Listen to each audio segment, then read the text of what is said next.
Carbon. Anything that can burn is called carbon.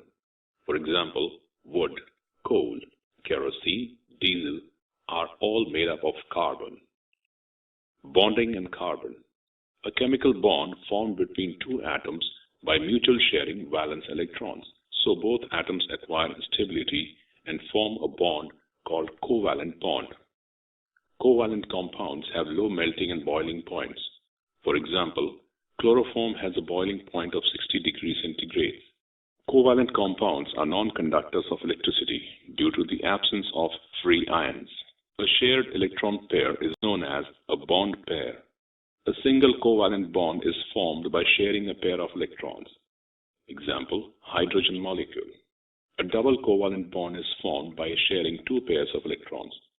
For example, oxygen molecule. A triple covalent bond is formed by sharing three pairs of electrons. For example, nitrogen molecule. Let us now take a look at methane, which is a compound of carbon. Methane is widely used as a fuel and is a major component of biogas and compressed natural gas, CNG. It is also one of the simplest compounds formed by carbon. Methane has a formula CH4. Hydrogen, as you know, has a valency of 1. Carbon is tetravalent because it has 4 valence electrons.